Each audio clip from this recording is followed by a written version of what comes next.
We get a lot of information, a lot of indications as to where the lost 10 tribes went to. For instance, it says that in Hebrew it says concerning Zebulun, Zebulun Chof Yamim Yishkon. Zebulun, literally, as in a literal translation, would dwell on the shores of the sea. And we identify Zebulun as having gone to Holland, the Netherlands. Yes, you know, my particular interest was to determine spiritually the spiritual character of these tribes, and then to try to match up the spiritual character of the patriarchs with European nations. And it's amazing how we can come to the same conclusions, because I came to the exact same conclusion about Zebulun, that he was a tribe and a patriarch, and it said haven.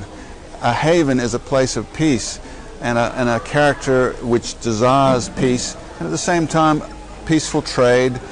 And the Dutch were, as they came into their modern era, the 1600s particularly, they showed a proclivity for peaceful trade. They didn't even want to put guns on their ships, for the love of Mike. And so they also gathered a lot of peace-loving people from the central Germanic nations during the Reformation Wars in the 1500s, and the peace-loving people said, we're not going to fight anymore. One year for the Catholic army, next year for the Protestant army. And a lot of those peace-loving people made their way through Holland. Of course, a lot of them went on to England and America afterwards, but Holland was the superpower at that time, and this element of peace and planting tulips and even to this day the desire of the Dutch people to have peace, and they don't want to have a fight. That character trait is still with them, and so here it is, you come to the same conclusion. Isn't that intriguing? Have you got anything more to add about Zebulun?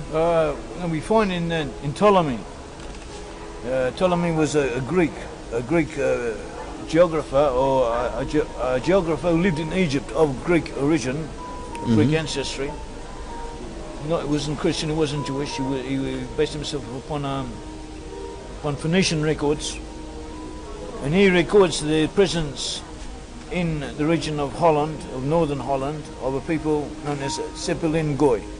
Oh, so the name was there. Goy, in Hebrew, Goy means people, and Zebulun is another word, means Zebulun. In other words, the people of Zebulun. So there's linguistic evidence. Yes, linguistic. There's a different. We can go into great detail. There's a lot of evidence. This is the most blatant, this is a straightforward one-on-one correlation. Yes. Which doesn't need any further explanations. Yes. That's why I'm giving it. Another thing is that it was, as we said, that it was said that Zebulun would dwell on the shores of the sea. 1/3 of Holland is under sea level. Yes, yes. Another third needs protection from periodic flooding. You could say, literally speaking, 2/3 of the Netherlands is on the shores of the sea. And this is the only people in the world to which this description applies. Yes, yes. That is fascinating. We've got a little bit more time on this tape. Is there another? I'm leaving out the English-speaking people, just concentrating on the European peoples here. You've mentioned Zebulun with the Dutch. Could you mention any other connections with any other European countries that look like they may be connected to a particular member of the lost 10 tribes? We have Denmark. Denmark. Yeah. Denmark means the mark of Dan, the border of Dan. Yes. And we're talking about some of the European nations and their connections to the lost tribes. We talked about Zebulun and the Dutch, the Holland, the British. And the British and Americans, Manasseh and Ephraim. And we can talk about the French being Reuben. Oh, okay. Now, we've all seen the character of Reuben when we read the scripture. We know that Reuben went up to his father's couch, had sexual relations with one of the concubines of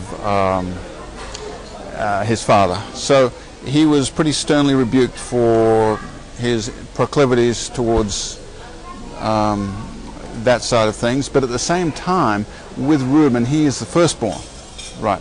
So in it, and his name means "behold a son," and in other words, there's a sense of grandeur, and it's mentioned that in the scriptures, the excellency of dignity, and the sense of what is the right thing to do. There's a sense of him being the eldest, and him that's very strong. Is there something else that you can bring from the point of view of linguistics, or a knowledge of the archaeology, or? Well, you could say that the French name France comes from the Franks.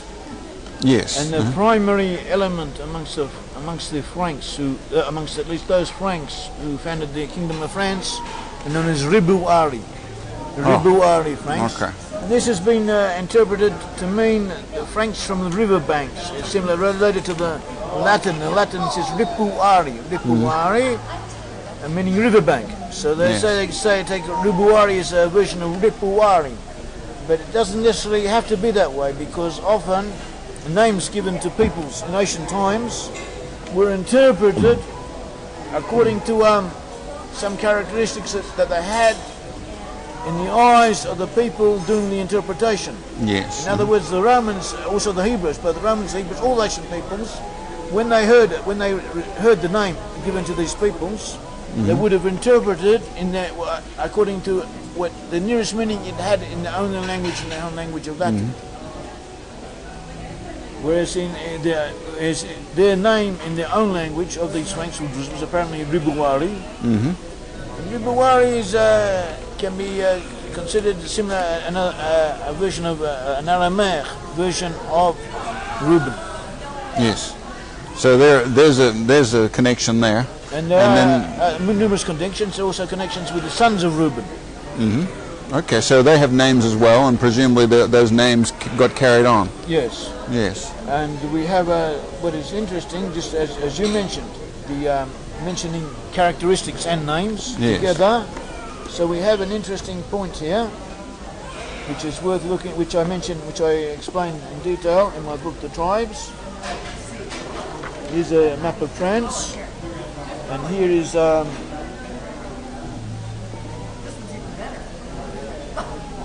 national characteristics of Reuben. It says that the son of Reuben, firstborn of Israel, was Hanok and Phalu and Hezron and Carmi. So Reuben had 4 sons. Okay? And the name of the firstborn was Hanok. Hanok in Hebrew means consecrate. Means consecrate. It means initiate, inaugurate. It also means educate. So it suggests kind of courtly behaviour and standards of education. Yes. So we have the French Sorbonne, we have the French academics, French intellect, which is very high, very logical, very both stratified and demanding. And that was the other son. The next son is called Phalu. Phalu in Hebrew means excellent. Okay, there's another connection. Excellency of dignity related to Reuben, the firstborn. French cooking, French perfume. Yes, French wine. Fashions, for example. French put emphasis on having the best on something which is distinguished. And then, Phalu means distinguished. Or panache is another word. Some of these words and descriptions jumped out of the French language and they come into our language, and then we talk about panache or grandeur or. And next to words you really like them. The next name is Hezron, which in Hebrew can mean both courtyard, French courtiers, and peasants. So the French are known for their very strong the peasant element. The people of small homesteads, of agricultural values. That is a very strong element of land, or owning land, and dwelling together in small communities. That is an aspect of the French. The last one, calming, which means vineyard.